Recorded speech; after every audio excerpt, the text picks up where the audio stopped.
Good day, and welcome to another edition of the Military and Foreign Affairs Network. I'm your host, the voice of reason. So, in the ongoing coverage of the continued conflict inside of the Tigray region and the Ethiopian civil war, about 6 months ago, I had uh, made an analysis that we could see the collapse of the Ethiopian army uh, in roughly a 6 months time frame, possibly June, July, maybe going into August, and we would see that collapse take place inside of the Tigray region, and then possibly elsewhere inside of Ethiopia. Then I also had discussed that we would see really kind of two distinct phases in this conflict. The first phase would be the war between the Tigray region and the federal uh, Ethiopian army. And then once that federal Ethiopian army were to collapse, we would see the second phase, and that would be the conflict, the civil war between two regions of Ethiopia, and that would be the Tigray region against the Amhara region. And that is what we're seeing now. We have seen the Ethiopian army collapse and suffer a catastrophic defeat inside of the Tigray region. There are thousands and thousands of Ethiopian prisoners of war currently being held in Mekelle and north of Mekelle in prisoner of war camps and prisons.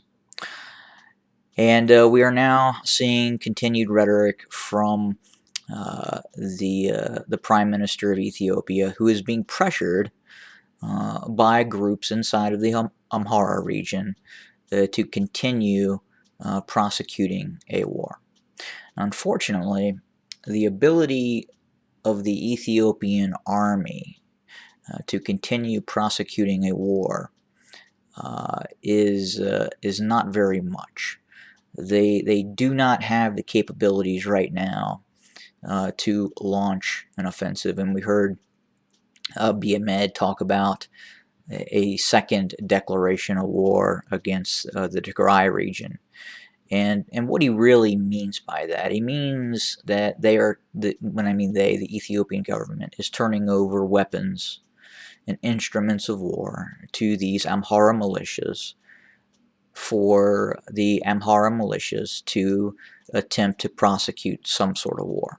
And that's going to be very difficult for the Amhara region to do that. We have seen that these militia groups that were stationed inside of Tigray to subjugate the Tigray region were not very proficient, other than committing atrocities and pillaging the local populace.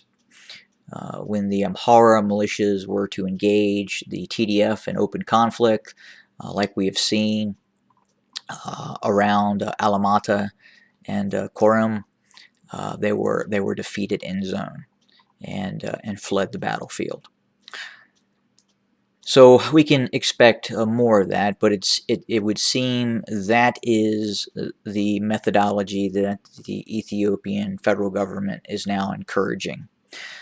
The army, the Ethiopian army, again suffered a catastrophic defeat, and this may take at least a year, if not years, for the Ethiopian army to possibly, if it even does, return to what it was just 6 months ago. We may not even see that again. The Ethiopian army or the armed forces or armed groups inside of Ethiopia may dissolve into ethnic armies, such as an Amhara militia-based army. We may see different factions inside the Oromia region as well. But right now, you continue to hear news reports there are up to 6 factions now turning on the Tigrayan Defense Forces, and these factions include the Ethiopian army, the Amhara militias, the Eritrean army, mercenaries coming from Somalia, Afar militias as well. But realistically, that is simply not the case. The biggest adversary right now that the Tigrayan Defense Forces face obviously is the Amhara militias who are recruiting and look to continue the conflict. But the Ethiopian army is shattered. It is not what it once was, and if it could launch offensive operations, if it had the capacity to hold on to Alamata, it would have. But it couldn't, therefore, it does not possess southern Tigray anymore, because it simply can't. The Eritrean army, I believe, probably suffered extensive casualties over the last 6 months, and that is why it is withdrawing from the region. Probably more casualties than people are even reporting, news groups are even reporting, and that has political ramifications inside of Eritrea as well. So the ability of the despotic regime of Isaias Afwerki to send his army back into the Tigray region in force is probably greatly hampered right now because of the political situation inside of Eritrea. The Eritrean army, for all intents and purposes, was also defeated, and Isaias Afwerki has to face the fact that he sent a large body of force into the Tigray region, and for what? For what purpose did that get the state of Eritrea? Nothing. They left. They departed with many dead and wounded, and vast amounts of expensive equipment destroyed and used, and that does not bode well if you are a despotic regime. Now, they still control Himora, and we can continue to see fighting take place for that area as both sides continue to prepare for a fairly extensive engagement around western Tigray region. But right now we're really seeing the buildup of these Amhara militias, quite possibly to continue a war against the Tigray region.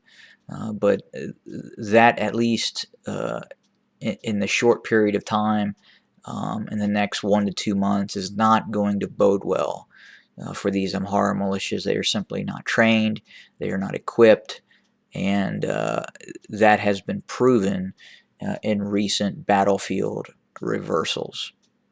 The possibility of mercenaries coming in to assist the Amhara militias, such as Somali mercenaries, it's a possibility. But these, while yes, that is possible, the capabilities are probably not much, are probably equal to the Ethiopian army in terms of capabilities, and we have seen the result of that, what happens when they enter the Tigray region.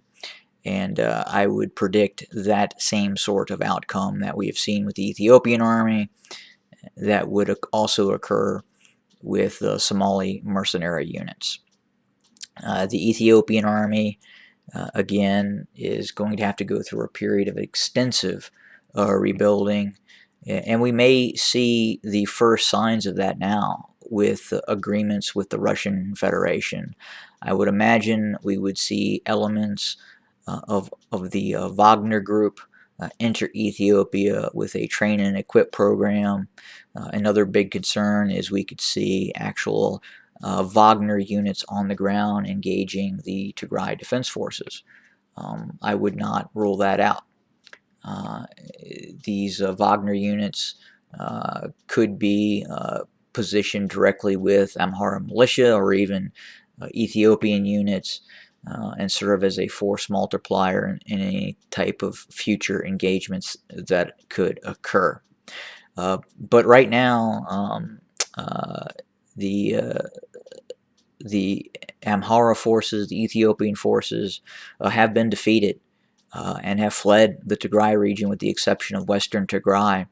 And we are going to see a steady movement of TDF forces into western Tigray, and then we will see probably large-scale engagements take place in western Tigray.